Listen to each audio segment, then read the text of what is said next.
anzala minha rahmatan wahidatan bainal jinni wal insi wal bahaim wal hawa. Dari Allah Subhanahu wa taala menurunkan rahmatan wahidatan, satu saja rahmatnya yang dibagi bainal jinni wal insi, dibagi, ditanamkan ke dalam semua dari golongan jin dan dari golongan manusia. Wal bahaim wal hawam, dari hewan ternak yang nggak bisa terbang sampai al hawam ini ya mungkin hewan-hewan yang bisa terbang, yang kecil-kecil itu. Ada yang mengatakan hawam itu kutu. Jadi sekutu itu kecil, sekutu. Wal hawa itu diberikan rahmat Allah Subhanahu wa taala kepada mereka. Fa biha yata'atafun wa biha yatarahamun. Dengan sifat rahmatnya Allah tadi itu, jin, manusia, dengan golongan mereka itu saling memberikan rasa kasih sayang mereka. Anak kepada bapaknya, bapak kepada anak-anaknya, suami kepada istri, istri kepada suaminya, ya. Mbah kepada cucu-cucunya, punya rasa kasih sayang. Kalau ada anak menangis gitu, kemudian ada rasa empati, kasihan, cucuku kok nangis terus, bapak nanti, ibu nanti, tergerak, kemudian mengatakan, nak, ada apa kok nangis? Oh minta ini, minta itu. Bapak ibunya nggak belikan mungkin, mbaknya yang lebih cepat, gerak cepat untuk memberikan apa yang diinginkan oleh cucunya tadi. Itu muncul dari rasa rahmatnya itu. Bahkan wabiha ta'tiful wahsyu ala waladiha, hewan buas saja, sebutlah singa, harimau dan seterusnya, itu juga punya rasa kasih sayang kepada anak-anaknya. Dan itu dari rahmat Allah yang satu tadi, anzala minha rahmatan wahidatan. Allah turunkan satu rahmat tadi dari situ saja. Nah, terus yang selebihnya kemana? Dilanjutkan oleh Rasulullah, wa akharallahu tis'an wa tis'ina rahmatan yarhamu biha ibadahu yaumal qiyamah. Dan Allah masih menyimpan yang 99 rahmatnya. Masih ada kasih sayangnya yang lebih banyak lagi, 99. Itu nanti akan diberikan kepada hamba-hambanya, ya, namanya saja ibadahu, orang-orang yang menyembah Allah Subhanahu wa taala, orang-orang beriman, itu akan mendapatkan kasih sayang Allah lebih banyak lagi yaumal qiyamah, pada hari kiamat. Nah, dari hadis ini kita paham bahwa ketika ada rasa ingin memberikan manfaat kepada orang lain, itu muncul dari rasa rahmat, dari sifat rahmatnya Allah diturunkan kepada kita yang hanya satu itu. Maka inilah disebut sebagai fardhatun fitriyah, sesuatu yang memang semula jadi, sudah ditanamkan oleh Allah Subhanahu wa taala, kita punya rasa kasih sayang. Jamaah rahimakumullah.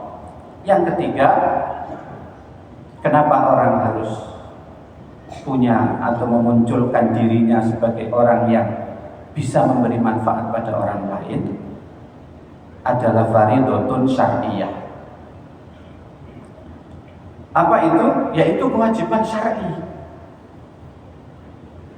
Kita sebagai seorang mukmin, bahkan orang yang biasa datang ke kajian-kajian Islam, panduan kita itu Quran, panduan kita itu syariat. Panduan kita itu hadis. Di sana kita menemukan Allah Subhanahu wa taala memerintahkan kita untuk saling berbagi, saling memberikan empati, saling memberikan manfaat kepada orang lain. Salah satu contohnya dalam surat Al-Hajj ayat 77 Allah Subhanahu wa taala berfirman, A'udzubillahi minasyaitonirrajim. Ya ayyuhalladzina amanu ruk'u wasjudu wa'budu rabbakum waf'alul khaira la'allakum tuflihun. Wahai orang-orang yang beriman, rukuklah, sujudlah kalian, sembahlah Tuhan kalian, waf'alul khaira, dan berbuatlah kebaikan, berbuatlah kebajikan, la'allakum tuflihun, agar kalian mendapatkan keberuntungan, agar kalian mendapatkan kesuksesan, agar kalian mendapatkan kemenangan. Syaratnya itu tadi, dekat dengan Allah Subhanahu wa taala, tidak melupakan memberi manfaat kepada orang-orang yang ada di sekitar kita. Dan ini disebutkan juga dalam tafsirnya Syekh Abdurrahman As-Sa'di menjelaskan tentang itu, bahwa kuncinya al-falah, kuncinya kesuksesan, kuncinya keberuntungan di dunia dan akhirat itu adalah mendekatkan diri kepada Allah, as-silatu billah, menjaga hubungan baik kita dengan Allah Subhanahu wa taala dengan seperangkat ibadah-ibadah, sekian banyak ibadah-ibadah yang sudah kita ketahui, yang kita sudah tahu ilmunya, kita lakukan, kita istiqomah di situ. Sholat tadi disebut secara jelas itu irka'u wasjudu, bukan kemudian irka'u itu sering melakukan rukuk tiba-tiba rukuk bukan. Maksudnya sholat, rukuk dan sujud. Wa'budu rabbakum mungkin lebih luas lagi. Imam Syekhul Islam Ibnu Taimiyah mengatakan ibadah itu apa? Ibadah itu ismun jami'un lima yuhibbullah wa yardah minal aqwali wal af'ali adh-dhahirati wal batinah. Ibadah kepada Tuhan itu adalah satu nama, satu sebutan ya, untuk hal-hal yang dicintai dan diridhoi oleh Allah Subhanahu wa taala, yang meliputi ucapan, yang meliputi perbuatan, adh-dhahirati wal batinah, yang kelihatan maupun yang tidak kelihatan. Definisi ibadah yang menurut saya paling lengkap. Segala apa yang diridhoi oleh Allah, dicintai oleh Allah Subhanahu wa taala itu ibadah, meskipun nggak kelihatan orang. Jadi yang pertama, untuk mendapatkan falah, mendapatkan keberuntungan dunia akhirat, yaitu dengan mempererat hubungan kita dengan Allah Subhanahu wa taala. Kemarin barangkali banyak dari jamaah ini, saya yakin, yang melaksanakan kurban. Itu salah satunya, kurban mendekat kepada Allah Subhanahu wa taala. Atau sudah ada yang pulang dari haji? Belum. Oh, belum. Jadi haji dan kurban itu amalan yang utama di bulan Zulhijjah. Jamaah yang dirahmati oleh Allah. Dan yang kedua, waf'alul khair, lakukan kebaikan-kebaikan, lakukan kebaikan-kebaikan kepada orang-orang di sekitar kalian. Kalian akan mendapatkan keberuntungan. Ayat yang lain banyak. Hal jazaa'ul ihsan illal ihsan. Tidak ada kebaikan itu balasannya kecuali akan mendapatkan balasan dari Allah Subhanahu wa taala, kebaikan juga. Makanya ketika kita bicara tentang fardhotun syar'iyyah ini, bahwa kita diminta oleh Allah untuk memberikan manfaat kepada orang lain, itu ada balasannya. Ada balasannya. Ada jaza, ada thawab, ada ajar dari Allah Subhanahu wa taala. 3 hal itu yang kira-kira melandasi kenapa kita harus banyak-banyak berbuat kebaikan kepada orang di sekitar kita. Selanjutnya jamaah yang dirahmati oleh Allah Subhanahu wa taala. Apa saja bentuk dari kebaikan-kebaikan yang perlu kita share, kita berikan kepada orang-orang di sekitar kita. Kita ini dianggap bermanfaat kepada orang lain. Manfaat apa saja yang bisa diambil oleh orang atau yang bisa kita berikan kepada orang lain? Sebenarnya jawabannya singkat. Manfaat apa yang bisa kita berikan? Manfaat yang kita miliki, manfaat yang Allah titipkan kepada kita. Karena faqidus syai' la yu'ti. Kalau kita nggak punya apa-apa, kita nggak bisa berikan apa-apa kepada orang. Kita mau kasih uang ke orang lain, kita kasih uang, kita nggak punya uang, dari mana? Kita mengajarkan orang satu ilmu, sedangkan ilmu itu kita tidak punya, dari mana kita bisa berikan ilmu? Jadi berikanlah apa yang sudah dititipkan oleh Allah kepada kita untuk orang lain, sebagai rasa syukur kita atas pemberian Allah Subhanahu wa taala itu. Maka mungkin bisa disebutkan di sini. Yang pertama, yang biasanya saya sebut mungkin ya, yang biasanya bisa di-share kepada orang lain dari manfaat diri kita adalah al-ihsanu madiyan. Memberikan kebaikan kepada orang dalam bentuk materi.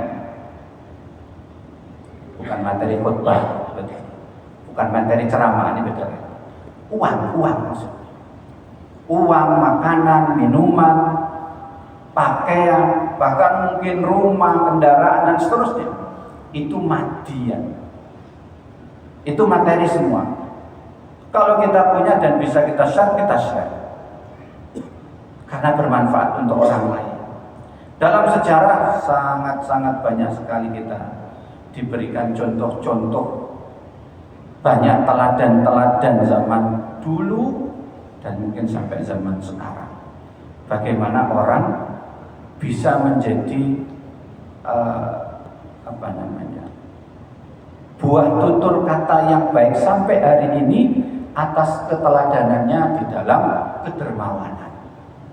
Utsman bin Affan radhiyallahu anhu, kalau mau disebut, satu pasukan perang, seluruh kaum muslimin berangkat perang, nggak punya biaya, dia yang biayai, sampai disebut sebagai jaisul usrah. Dia berangkatkan pasukan perang tapi nggak punya biaya untuk berangkat, dia yang biayai semua, seluruh kebutuhannya apa dibiayai oleh beliau.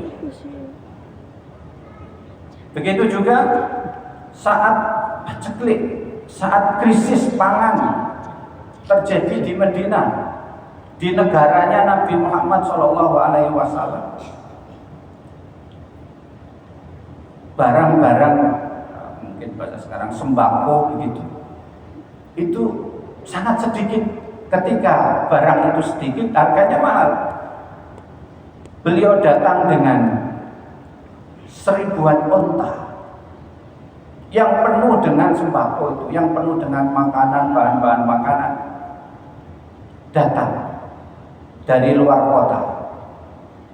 Para pedagang kemudian tahu, ya, insting dagangnya muncul. Mereka langsung mendatangi Utsman bin Affan. Wahai Utsman, ini para tengkulak ya, saya mau kulaan toko sampean. Sampean mau keuntungan berapa? 100% kami siap. Utsman mengatakan, ada nggak yang di atas itu? Ada. Kemudian saya 200%. Ada nggak di atas itu? Saya 300%. Lalu kemudian sudah nggak ada lagi. Gak ada yang ngomong lagi. Saya maunya 10%. Wah, gak ada. Para pebisnis di kota Madinah ya hanya kita-kita ini. Di luar kami sudah gak ada lagi yang mau sampai memberikan laba sampai 1000% ya gak ada. Ada Allah Subhanahu wa ta'ala. Saya umumkan bahwa barang dagangan yang baru datang itu semuanya saya infakkan untuk penduduk Madinah di waktu krisis. Jamaah yang dirahmati oleh Allah Subhanahu wa ta'ala, itu besar sekali gitu ya. Berat itu. Yang ringan-ringan aja. Ya, yang ringan aja. Rasul mengatakan as-sa'i alal armalati wal miskin kal mujahid fi sabilillah. Orang yang mau membantu meringankan beban janda wal miskin dan orang miskin kal mujahid fi sabilillah. Itu seperti orang yang jihad di jalan Allah Subhanahu wa ta'ala. Bahkan lanjutannya awil qaimil laila as-shaimin nahar. Bahkan dia seperti orang yang sholat malam gak berhenti-berhenti dan orang yang berpuasa di siang harinya, memberikan bantuan kepada janda dan orang miskin.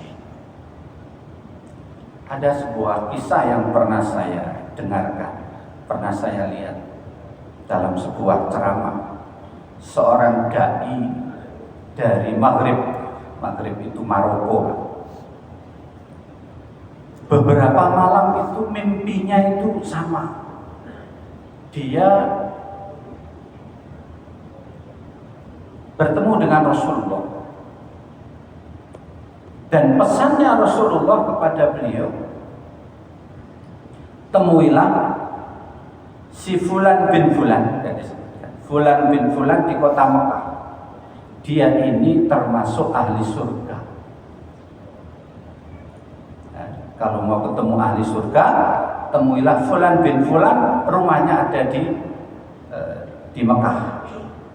Dari Maroko kemudian dia berangkat menunaikan umroh. Setelah itu beliau mengkontak beberapa teman dai yang beliau kenal di kota Mekah. Kalian kenal nggak si Fulan bin Fulan ini? Kemudian mereka mencari-cari siapa ini. Akhirnya ditemukan alamatnya. Bahkan ditanyakan kepada orang sekitar, apakah orang ini tergolong orang baik atau tidak? Dan hampir semua masyarakat di sekitar situ mengatakan orang ini tidak baik-baik amat. Bukan orang yang terkenal dengan kalau istilahnya dalam bahasa Arab itu mutadayyin. Bukan ahli agama, bukan seorang syekh, bukan seorang ulama. Dia ini orang biasa. Bahkan cenderung banyak maksiatnya. Banyak maksiatnya.